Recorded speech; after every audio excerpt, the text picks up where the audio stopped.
Assalamualaikum warahmatullahi wabarakatuh. Selamat siang anak-anak. Selamat berjumpa lagi dalam pelajaran IPS. Kali ini Bapak akan menyampaikan materi IPS kelas 8, yaitu tentang pluralitas. Nah, setelah pelajaran ini berakhir, diharapkan kamu nanti bisa mendefinisikan pengertian pluralitas, mengidentifikasi pluralitas di Indonesia, dan juga bisa menganalisis peran budaya di Indonesia. Baiklah, kita langsung saja ke materi. Jangan lupa persiapkan bukunya. Mari kita simak bersama-sama. Kamu dengan membaca buku, dan Bapak di sini akan sedikit menguraikan tentang pluralitas. Jadi berdasarkan buku sumber yang kita baca, maka pluralitas itu memiliki pengertian keragaman. Artinya setiap yang plural itu berarti tidak satu, tapi lebih dari satu. Lebih tepatnya mungkin banyak dan beragam, itu disebut dengan plural. Nah, kemudian masyarakat Indonesia ini dikenal sebagai masyarakat yang plural, artinya yang beragam atau majemuk dan beragam. Di mana letak keberagamannya? Nah, sesuai dengan buku sumber yang kita pelajari, ada beberapa keragaman di bangsa Indonesia ini, yaitu pertama agamanya beragam, kemudian bahasanya, budayanya, suku bangsanya, pekerjaannya, dan juga ada keberagaman yang lainnya. Kemudian dari keberagaman yang pertama, misalnya bahwa di Indonesia ini agamanya beragam. Ada berapa agama yang kamu ketahui diakui di Indonesia ini?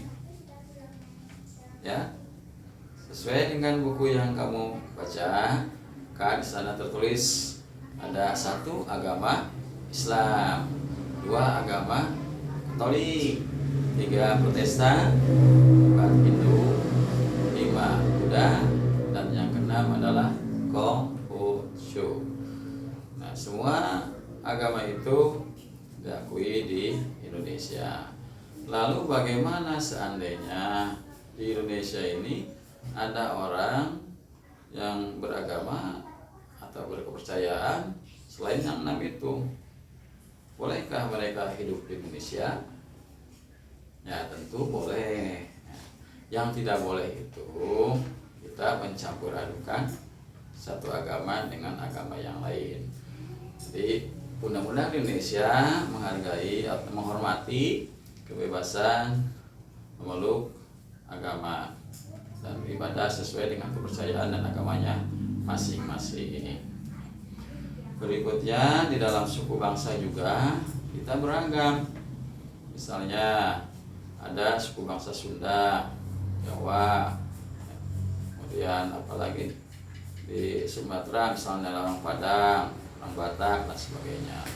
Itu juga menunjukkan keberagaman suku bangsa di Indonesia. Masih banyak yang lainnya yang tentu kamu bisa cari supaya lebih memahaminya. Kemudian juga dari sudut pekerjaan, bangsa Indonesia juga cukup beragam. Ada misalnya mereka yang bekerja di sektor formal, ada juga yang kerja di sektor non formal. Di sektor formal juga bermacam-macam. Ada yang mereka tergabung dalam pegawai negeri misalnya. Ada juga yang kerja di pabrik-pabrik atau perusahaan-perusahaan BUMN dan lain-lain. Nah, juga masyarakat Indonesia yang lainnya yang tidak terserap di sektor formal, mereka bekerja di sektor non formal. Misalnya mereka yang kerja di jadi petani, ya, jadi pedagang asongan, atau jadi kerja-kerja di tempat lain yang sifatnya tidak formal. Bahasa juga sama, kita memiliki berbagai jenis bahasa. Ada bahasa Sunda, ada bahasa Jawa, dan sebagainya. Semua itu menunjukkan bahwa masyarakat Indonesia itu adalah masyarakat yang beragam atau masyarakat yang plural.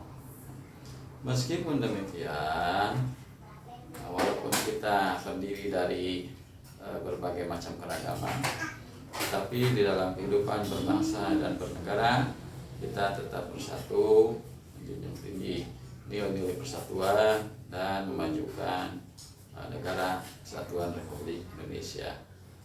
Itu untuk keragaman. Berikutnya, peran dan fungsi budaya ini apa? Nah, ini ya. Jadi ada beberapa peran dan fungsi budaya. Satu, sebagai daya tarik bangsa asing. Dua, menumbuhkan kebudayaan nasional. Ya. Tiga, tertanamnya sikap toleransi. Empat, saling melengkapi hasil budaya. Dan yang kelima, mendorong inovasi kebudayaan. Nah, itulah yang dapat Bapak sampaikan pada hari ini. Untuk lebih jelasnya kamu pelajari buku sumber dan juga cari contoh-contoh di dalam buku yang lain ataupun bisa melalui internet. Terima kasih hari ini. Assalamualaikum warahmatullahi wabarakatuh.